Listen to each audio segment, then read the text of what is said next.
से 3 अफराद की हलाकत। वेस्ट पुलिस की बर्वत कार्रवाई। कत्ल में मुलविस 2 मुलजमान गिरफ्तार। मरकजी मुलजिम फरार। असलहा बरामद। फायरिंग घरेलू झगड़े के दौरान हुई। मकतूल बेटी के घर आए थे। हमास को हथियार डालना और मगवी रहा करना होंगे। अमेरिकी महकमा खारजा के तर्जमान टेमी ब्रोस का कहना है कि गजा की सूरत हाल के जिम्मेदार हमास है। हमास ने जंगबंदी के मुआहिदे को मुतादिद मरतबा तोड़ा है। सदर ट्रंप कह चुके अरब शराकतदारों के साथ मिलकर गजा की तामीर नो की जाएगी। वो गजा में जंगबंदी के लिए पुरुमीद हैं। ऑस्ट्रेलिया में तूफान के बायस हवाओं की रफ्तार 62 फी घंटे तक जा पहुंची। सिडनी को भी ताकतवर तूफान ने लपेट में ले लिया। शहर में शदीद तूफानी मौसम से दूसरे रोज भी निज़ाम जिंदगी मफलूज। 55 से ज्यादा मुल्की परवाजें मंसूब। बैनुल-अक़वामी परवाजों में भी ताखीर का सामना।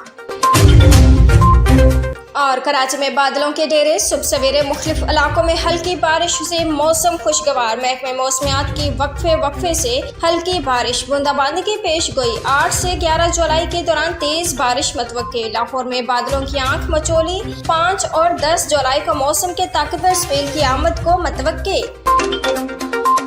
चैलेंज है खैबर पख्तूनख्वा हुकूमत गिराए तो सियासत छोड़ दूंगा। वज़ीर आला अली अमीन गंडापुर की घन गरज। कहा हमारी हुकूमत इख्तियार सब बानी PTI के पास है। वो जब चाहे हुकूमत गिराने का हुक्म दे दे। आईनी तरीके से हुकूमत नहीं गिराई जा सकती। गवर्नर राज लगाने का शौक है तो वो भी पूरा कर ले। किसी को भी नहीं रोकेंगे। वाज़े किया जो मुल्क चला रहे हैं बात सिर्फ उसी से होगी वरना मुल्क गिर तहरीक शुरू होगी। बैरिस्टर गौहर बोले बानी PTI ने हमेशा कहा कि मुज़ाकरात मायने फेज होने चाहिए। हुकूमत ठोस इक़दामात करे तो PTI मुज़ाकरात के लिए तैयार है। खान साहब की तरफ से तहरीक और इसकी रिलीज के लिए तहरीक चलाने पे भी गौर हुआ। इसी तरह रिजर्व सीटों के बाद की सूरत हाल पे भी गौर हुआ। इंशाअल्लाह ताला उसके लिए जो तहरीक खान साहब करेंगे हम उसको एग्जीक्यूट करेंगे। मीडिया में ये आन ना बात की जाती है हुकूमत डायलॉग की हाथ बिला रही है हम नहीं आगे बढ़ रहे हैं। ये बात गलत है। हमने हमेशा से PTI पार्लियामानी पार्टी की बैठक मखसूस नशिस्तों के फैसले के बाद की सूरत हाल पर मुशावरत इजलास की अंदरूनी कहानी सामने आ गई। आमिर डोगर ने कहा PTI की 80 रहनुमाओं का लीडरशिप को लिखा गया खत पढ़कर सुनाया। ज़राए PTI के मुताबिक बेशतर अरकान हुकूमत के साथ मुज़ाकरात के हक में। सलमान अकरम राजा ने कहा लीमा खान और बहनें भाई की रिहाई के लिए जज्बाती हैं। बानी PTI की बहनों के जज्बात को समझा जाए और एहतराम किया जाए। सियासी जमातों का तर्ज अमल भी सियासी होना चाहिए। वज़ीर ममलिकत बराए दाखिला तलाल चौधरी का गंडापुर के बयान पर रद्द अमल। कहा तहरीक इंसाफ ने बार बार सियासी गलतियां की। पहले इस्तीफे दिए फिर असम्बलियां तोड़ दी।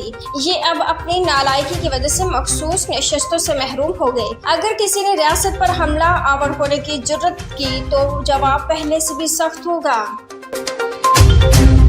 JUI खैबर पख्तूनख्वा में अदम एतमाद का हिस्सा नहीं बनेगी। मौलाना फजल रहमान का बानी PTI को पैगाम। बानी PTI की बहनों ने जेल में मुलाकात के दौरान पैगाम पहुंचाया। मौलाना फजल रहमान ने KP हुकूमत के खिलाफ तहरीक अदम एतमाद का हिस्सा न बनने का यकीन दिलाया। हुक्मरान इत्तेहाद को कौमी असम्बली में 2/3 अक्सरियत मिल गई। सुप्रीम कोर्ट के फैसले के बाद कौमी और सूबाई असम्बलियों के 74 मखसूस नशिस्तें बहाल। हुक्मरान इत्तेहाद के पास कौमी असम्बली में तादाद बढ़कर 232 हो गई। अरकान की बहाली का नोटिफिकेशन जारी। PTI के टिकट पर कामयाब उम्मीदवारों का नोटिफिकेशन वापस। कौमी असम्बली के बायस सूबाई असम्बलियों की 55 नशिस्तें हुकूमत इत्तेहाद और JUI को मिल गई। नून लीग की 43, पीपल्स पार्टी की 14, JUI की 12 नशिस्तें बहाल। इस्तेहकाम पाकिस्तान पार्टी, मुस्लिम लीग काफ, ANP, MQM और PTI PK की एक नशिस्त बहाल की गई। मुल्क में चीनी की बढ़ती कीमतों से हुकूमत परेशान। एक बार फिर चीनी दरामद करने का फैसला कर लिया। सरकारी सतह पर 5 लाख टन चीनी दरामद की जाएगी। ये चीनी आवाम को सस्ते दामों फराहम की जाएगी। महंगी चीनी बेचने ज़ख़ीराअंदोज़ों के खिलाफ क्रैकडाउन का भी फैसला। नाजायज मुनाफाखोरों के खिलाफ इंतजाम को मुतारिफ किया जाएगा।